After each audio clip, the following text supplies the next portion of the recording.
Welcome to Oxford News This Week. I'm Elgin Nichols. And I'm Terry Stiles. Why were EMTs called to Centennial Park, and why are village residents paying money to the county? Stay tuned. Learn more about these stories and others. The Oxford News begins right now.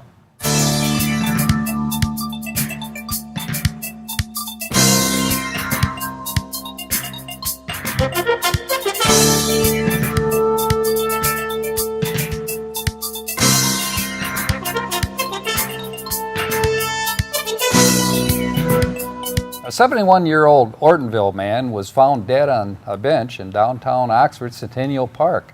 When EMTs arrived, they administered CPR but pronounced the man dead at the scene. Oakland County Medical Examiner determined the death was due to congestive heart failure. The gentleman, Ori Woodrow Kraft, leaves behind his wife of 44 years, Dolly, 2 daughters, Jennifer and Jessica, as well as 3 grandchildren. Love Inc., a local nonprofit organization, is looking for donations in their efforts to earn $20,000 in order to move to their new location. Recently, when their landlord demanded a 45% rent increase, the organization was forced to find a new home. Fortunately, the local Oxford company Real Estate Gives offered the organization a newly renovated office space for a fraction of what they're paying now. Love Inc. serves Oxford, Lake Orion, Addison, Brandon, and several other adjacent villages, and are partnered with over 25 Oxford and Lake Orion churches. If you would like to help the charitable organization reach their $20,000 goal or lend volunteer help, call 248-693-4337. The nonprofit helps families cover rent, car payments, food, and household goods for those in need. It is also a co-op link for churches, volunteers, and helping services for more than 1,500 local families last year. So far, Love Inc. has received $1,800 in donations towards their goal. At last week's DDA meeting, Joe Frost announced he has posted an available commercial properties list on the DDA website. Right now there's 2 properties on there, but I've already met with at least one realtor via a Coffee Connect, and he sent me a much longer list than what I had before that. So it's just a matter of now, plugging away and getting those on Be sure there. and check out the DDA website. DDA member Bill Dunn got to the bottom of why taxpayers are footing a nearly $3,000 bill owed to the county. It's Healthy Smile. They had not paid their real taxes to the county. Remember, the village gets our real taxes every year when they settle up in March. So does the township? So does the township. Well, then the county's got to go back and collect those monies. If they don't collect those monies, they write it off and charge us back. So this is charging us back to 2008. Each of those years, they had to write off those taxes. DDA Director Frost received unexpected kudos on his job performance. When Joe did the presentation at the Planning Commission meeting, he was very well received. They asked a lot of really good questions, which he had the answer to everything. I didn't vote for Joe's job to be part of the DDA. I had a reason because I didn't think we needed it, but with what's going on, I can see the progress that's being made, and I'll be more than happy to eat my words. Great work, Joe. Keep it up. At the Oxford Township Special Budget Workshop, Township Supervisor Bill Dunn promised to look into rent equitability in terms of who occupies available space at the Township Hall. Direct my question to the supervisor. The building department pays rent? Yes. Does the clerk's department pay rent? No. Does the treasurer pay rent? No one else pays. No one else pays rent. I'm lost here. The only one that generates revenue in this budget is the building department. That's why they're charged rent.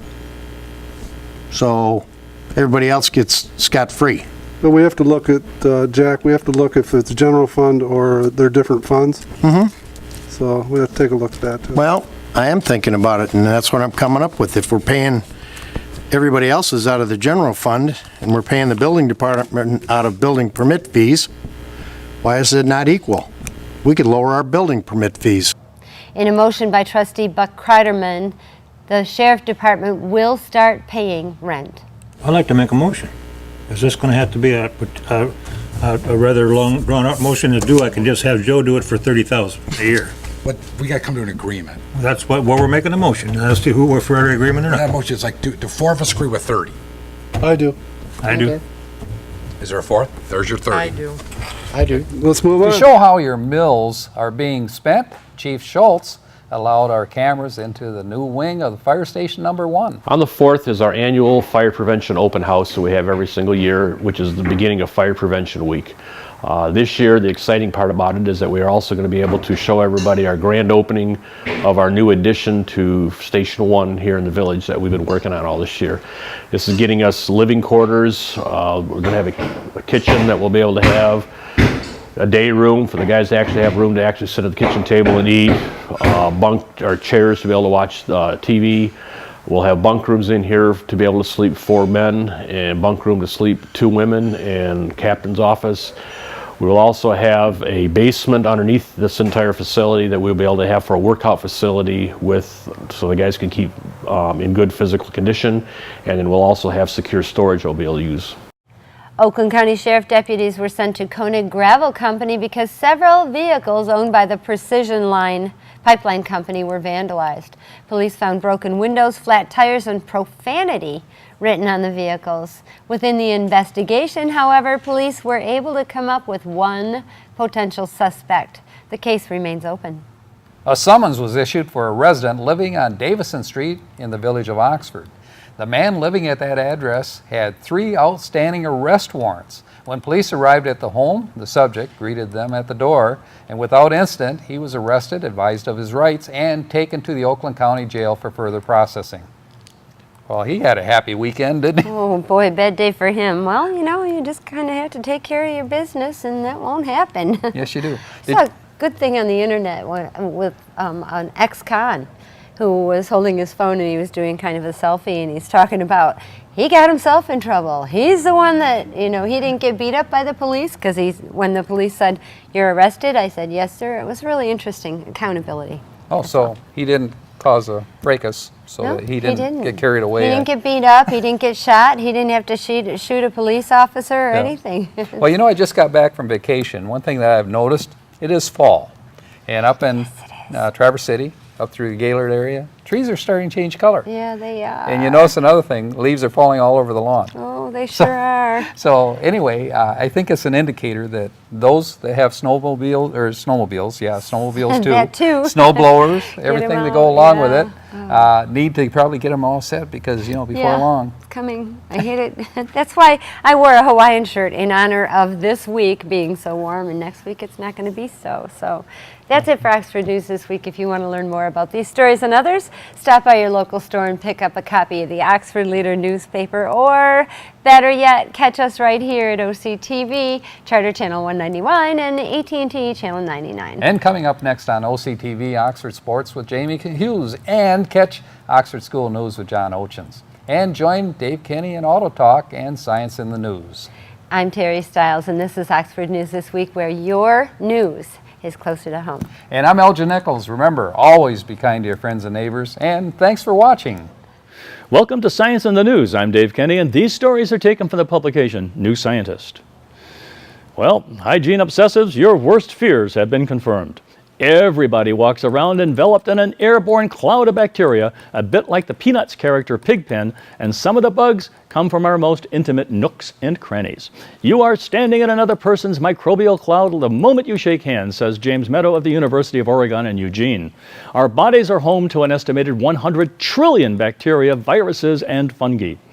People leave traces of their microbial communities on surfaces like their phones, and Meadows' team wondered if the air around us also carries such signatures.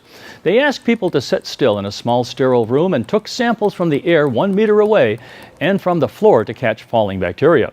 Analyzing the bacterial DNA, they found many species that usually live on the skin and in the mouth, nose, and gut, and in the case of women, in the vagina. Well, 9 of the 11 people tested had distinct personalized signatures of bacterial combinations. It's possible that these clouds may transmit disease. MRSA has been found living on the skin and noses of otherwise healthy people, so it could be in their clouds too. Meadow suspects that respiratory viruses such as measles probably are there too. The results could have a forensic use, helping to place a suspect at a crime scene through their bacterial signature. Meadows says the findings are just a first step, however. Volunteers in the study sat in the room for up to 4 hours, but in reality, someone may spend only moments at a crime scene, and it would probably already be contaminated with the bugs of many other people, including police. Well, in our next story, sashimi, anyone? Salmon bones found at an 11,500-year-old human settlement in Alaska are the earliest evidence of people eating salmon in North America, showing that fish provided an important food source for settlers in the region. The bones were discovered in a hearth inside a house at the Upward Sun River site, the exact location where human remains were previously found of 2 buried infants and a cremated 3-year-old boy. Fish bones are fragile and not typically well preserved over time, but here they appear to have been rapidly buried and thus protected from acidic forest sediments. Using DNA analysis, researchers identified the remains as chum salmon.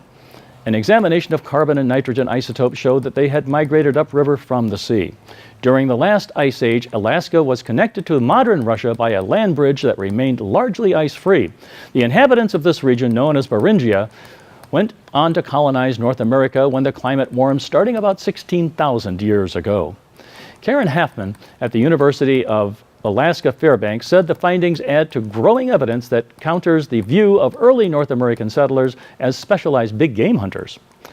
While megafauna such as bison and elk were important in parts of Beringian diets, we are finding more evidence of a broader spectrum of foraging, essentially going after a more diverse range of mammals, birds, and now fish, he says. However, salmon are distinct from freshwater fish and other small game in that they are super abundant during narrow time ranges, and they are predictable, and they are easily storable.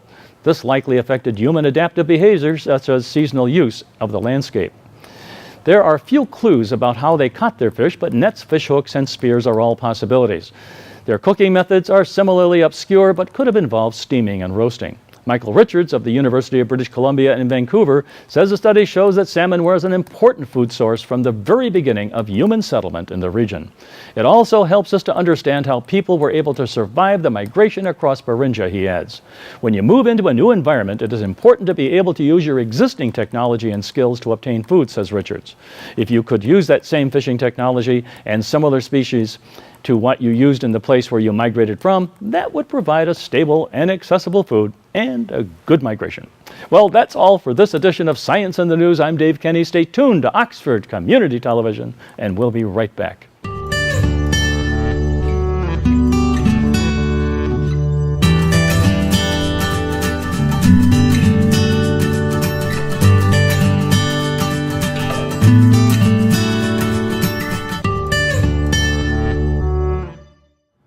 I'm John Ochins, and welcome to the Oxford Wildcats School Update.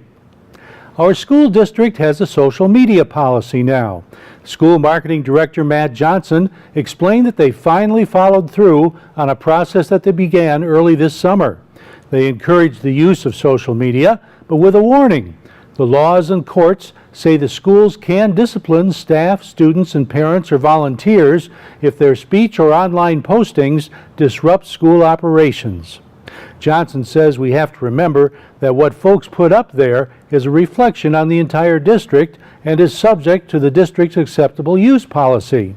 As for the parents, it's more of a set of guidelines that they're being asked to follow. As with everyone else, curriculum and instruction has a few changes going on this school year. We visited with Assistant Superintendent Ken Weaver, who explains. As far as accountability, the biggest change that we've got to deal with this year will be we are going to be administering the SAT at the high school level for 11th grade and the PSAT in the 9th and 10th grade. Those are new tests this year. So that's going to be a big change from the ACT to the SAT. There are differences in the test. The SAT is going under revisions as well too, so it'll be a brand new SAT. Will not be the same SAT that's been in years past. So all of that, trying to learn what that test is all about, what it measures, how we'll measure our curriculum and what we've taught. Those are all big issues that we need to deal with. Obviously, we've got the M-STEP behind us last year. It went pretty well, quite honestly. We still haven't got the results back, so that's a little disappointing. One of the things that we were we went to the online testing was that we were going to get results back faster, but we have not seen that. We've gotten like individual student results back, but we don't know the cut scores. We don't know what's passing. We've got no item analysis back. All we've gotten is like a raw score, but we have no frame of reference for that score. The latest strategic plan will also be coming together this year. The strategic plan is we're just getting started with that, is that it'll focus a lot on the curriculum academics, looking at where we're at, what we've done, and then trying to take an assessment and then trying to figure out where we want to go and getting teacher and community input on that so that we have an idea as to what direction, what areas do we want to improve on. And a lot of that is tied into the school improvement plans and district improvement plans, that each building has a school improvement plan as well too. So all of that gets tied together so that we're able to move together. There's kind of a synergy that gets involved in all this, that if we're all moving together in the right direction and applying our resources, we're more efficient and more effective. And that's what the strategic plan is hopefully going to bring us together and do. We still got a long ways to go. We've had a lot of transitions here at central office, so we're in the process of getting ready and geared up to do the strategic planning that is necessary. There will be more on that on Schooling Around. Early Childhood is looking for kids out at Leonard Elementary. We checked in with Pat Mueller, who has more. We have an unusual situation. We have openings in our GSRP, Great Start Readiness Program. It's a free preschool for kids who will be going to kindergarten in the fall. Leonard is such a great school, too, and it's unusual that we would have spots. We have Spanish out there this year, so we do have a Spanish teacher who comes for a 2-hour block, 11 to 1, something like that. And children are learning language, the foreign language authentically. And that's all part of the GSRP? It is. We're so fortunate. What do they have to do to register for that? Who do they have to call, or where do they have to come? They have to call me. My number is 248-969-5082. And you can always call OELC anytime, and anyone can help you. Now, is there a cutoff date for that, or? No, actually, it's open enrollment, like throughout the year. A bunch of years and around $30,000 later, and we have a couple of new gym floors over at the high school. Still the original wood floors, but the surface has been stripped down and redone with the addition of a big O where the Wildcat used to be. Our new athletic director, Cole Andrews, says it's world class now and not nearly as slippery as it was before. That's the Oxford School Update for this week. Stay tuned for sports. This is Oxford Community Television, keeping it local.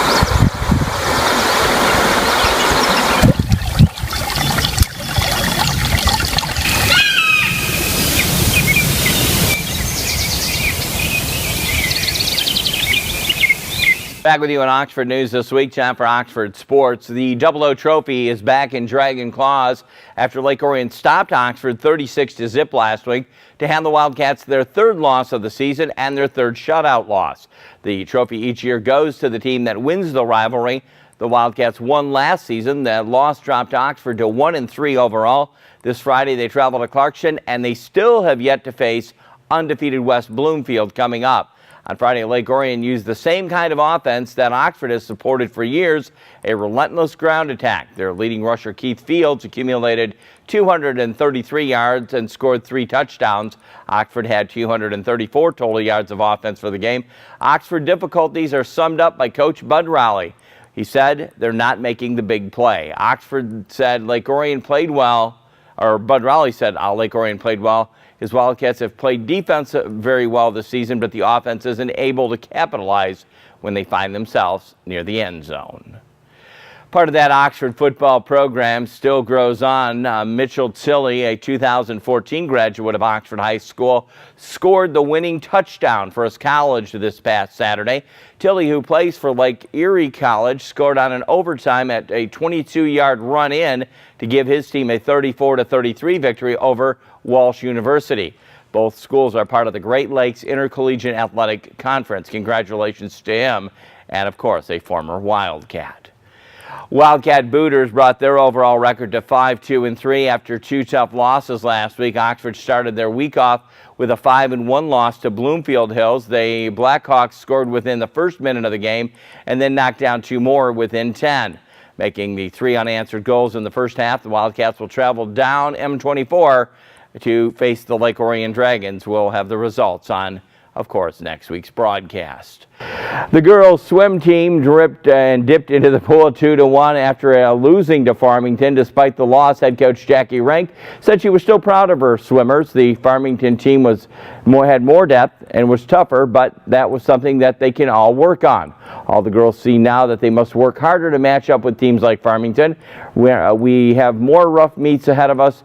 The girls are motivated and hopefully will get results. The girls will take on Avondale on their last home dual meet of the season. Then again, we'll take a look at that next week. We wish them well in the pool. Again, keeping with the swim team and track team, Brooke Koviak and Haley Kornberger, 2013-2014 graduates of Oxford High School, received their varsity letter jackets on September 17th. The athletes who now compete for Michigan State University, Koviak runs track while Kornberger is on the swim team. They, along with the rest of the varsity jacket recipients, were recognized during the halftime when Michigan State football played Air Force on September 19th. Again, congratulations to them on earning their MSU letter jackets. Last week was a good one overall for the Lady Wildcat golfers. Unfortunately, they kicked off the week with a 189-176 dual match loss to Troy Athens at the Sanctuary Golf Course on September 15th. Oxford was led by senior Katie Guthrie with a 43. Captain Mackenzie Chasen followed with a 47. Lauren Yankee carded at 48, and Lauren Opalewski had a 51 despite the loss on the day. The girls entered the Oakland County Division II tournament ready to play. Redemption is just what the girls got as they scored 246 points, placed second out of 17 teams. Coach Gabler said it was a moment she will never forget. Chasen shot a 75, her personal best, and was number 3 medalist in the county. Senior Katie Guthrie remained solid with an 86, tied for 13 overall. Senior and captain Emily Zielisco carded at 92. Sophomore Lauren Yankee and freshman Lauren Opalewski both shot a 93. Gabler said Chasen's 75 score was celebrated by the entire team. She also noted the 246 score is a school record for an 18-hole tournament, and historic performance also paved the way to earn the girls back in to Division I play for the start of next season. The Lady Cats traveled to Great Oaks Country Club in Rochester for a tournament on Monday. They were finished 13th out of 18 teams. Oxford plays at Oxford Hills Golf Course on a dual meet. They'll play against Bloomfield Hills. We wish them luck, and we'll have the results on next week's broadcast. If you have an athlete in the Oxford system or you want to keep up to date with what's going on, check their website, keeping the schedules on local sports. Go to their website at oxfordathletics.org. Again, that's oxfordathletics.org. It has the schedules, times, and scores, and just about anything you need to know if you have an Oxford athlete in the Oxford system. While you're on the web, we urge you to join our website at OCTV. You can hit the OCCTV.org tab and hit the programs tab, hit YouTube, and you can watch any one of our programs on demand on your computer, iPad, or phone, or conventionally you can watch our sporting broadcasts on the weekend between 1 and 6 on OCTV. Again, though, I urge you to stay tuned and check our website out at OCCTV.org and check it. You can see all the schedules and things that we have coming up. Again, hey, I mentioned I had a bit of a problem medically last week, but everything seems to be working out. The doctor gave me some really good advice. He said that I had to cut down on my coffee. So this is about as much coffee as I'm allowed to drink every week now. So anyways, I want to say thanks to the doctors, and I guess I'll have to cut back on my coffee. That was comedy. Anyways, that's going to wrap it in Oxford Sports. You have a great week. Take care of yourself. We'll do it all again. Go Wildcats. Welcome to this edition of Auto Talk. I'm Dave Kenny, and these stories are taken from the publication Automotive News. And the big story is Volkswagen and Audi sold about 482,000 diesel vehicles in the U.S. with illegal emission control software designed to make their cars appear cleaner in testing than they are in the real world, the EPA charged September 18th. The software included on VW and Audi vehicles from the 2009 to 2015 model years with 2-liter turbocharged engines detects when a car is undergoing EPA emissions testing and turns on the vehicle's full emission controls. The software then switched off the full emission controls during real-world driving, the EPA said in a statement. EPA officials call the software a defeat device that allows VW and Audi vehicles to fulfill emission standards in lab testing but emit nitrogen oxides up to 40 times allowable levels in real-world driving.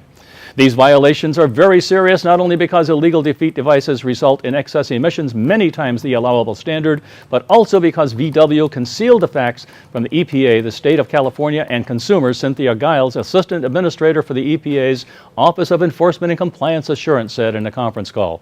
"We expected better from VW," she said. Under federal law, the EPA can level a maximum fine of $37,500 per vehicle, EPA officials said in a conference call with reporters, meaning VW and Audi face potential fines of up to $18 billion for the alleged violations. VW disclosed it has also heard from the Justice Department and EPA officials that indicated the company could face criminal charges.